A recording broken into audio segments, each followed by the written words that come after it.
Oh, this is Jess, and this is a recap for Saturday, uh, day 242, August 29th, 2020. I had to think there for a second. Um, we've had, since Friday, we had hurricanes in the Gulf coming in. Um, hit right on the border, Texas and Louisiana, I guess, and they've been predicting rain up here for us every day, but up to Friday it was minimal. There might have been a sprinkle here and there, but nothing significant. So we're able to stay focused on the plants and be out there and maintaining them. It's a good time of the year for them right now. So need attention. The ones that do, they're going to get it if we can get out there and do it.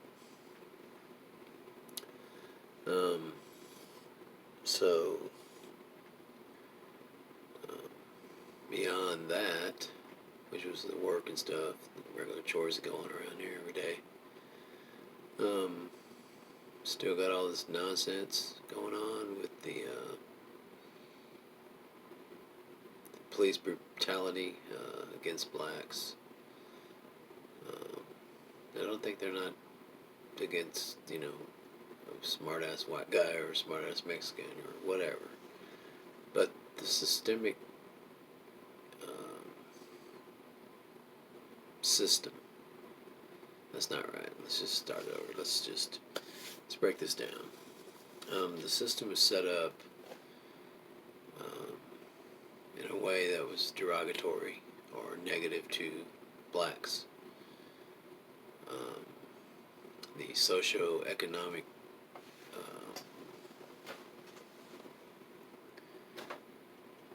gifts that this country has.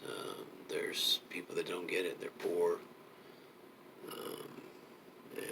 And over time, because of their race, they can't get jobs. They can't move up in companies. It's a prejudice, and it's developed, and there was change, and all this stuff was going on. We had the bump in the road, the '60s. A lot of people say it was always about drugs. No, it was about change too, and the race, in the race war situations, that were coming up and going on like they are now. It's been oppressed, been hidden from the mainstream view, but I think that with these latest killings, I think that it's time that there was some action towards solving this situation where somebody who's black can drive down the road, get pulled over by a cop, and it's the same for them as it would be for somebody who's white or whatever. I can't speak as a black person because I'm not black, but I can see the injustice in having that in your head every time there's some kind of law involved. Are you going to make it, And I can't live that because I'm not black, but I can see it and make a great suggestion that it's wrong. And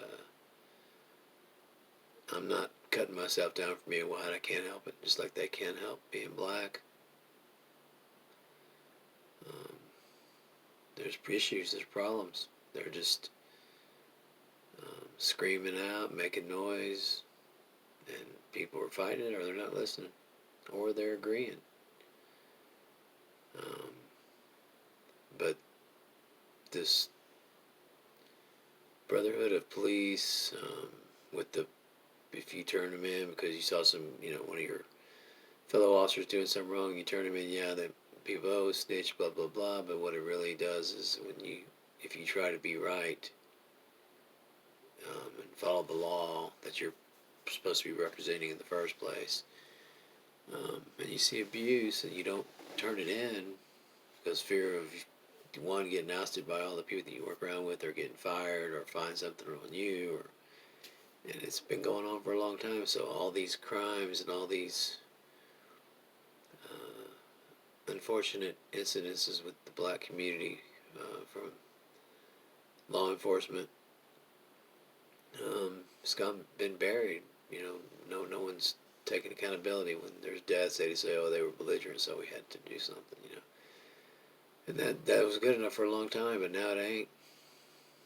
And so the black guy's like, no, I'm not listening. So yeah, there's this line of lawlessness that gets created from not listening when the law says, hey, you know, stop, don't get in your car or whatever. And you're like, fuck you, I'm gonna get in my car. It's all about the freedom, but at the same time, when you in a mess like we're in now, um, being dead isn't gonna make your life any better. It's gonna end it. But I understand the aggression, um, and actually the disrespect to the law. I understand all of it. It's been going on for a long time. They've been killing black folks for quite some time. Now, I'm not saying every one of them. I'm not saying, you know, fuck. I can't imagine the place of that police, but that doesn't mean that they can keep doing what they're doing that's wrong. And it's a fine line, you know. I'm not about, hey, let's wipe out and have no law. No, that's not what I'm about. I'm about having somebody who represents the law fairly and equally to everyone. That's what I'm looking about. That's what I'm talking about. So, all you people who can think and say whatever you gotta say, it makes no difference to me. Look at the chaos that everyone's living in. So, I don't know what are you gonna do? Let's try to spread some kindness. Never hurts. Forgiveness is always a nice approach to letting yourself be free of all the trash that's floating around, unforgiven um, moments, where you could have forgave somebody and you haven't. That's garbage in your head, messes you up, makes you go foul. So if you have some issues with people and you need to forgive them. Let them go. Get them out of there. It's negative stuff. If you feel like you owe somebody something, it's a negative burden in your mind. Release it. And one of the ways through forgiveness, one of the ways is through kindness. There's a lot of solutions to all the hatred, love. But anyway, this is Jess, and I'm calling it. Have a nice night.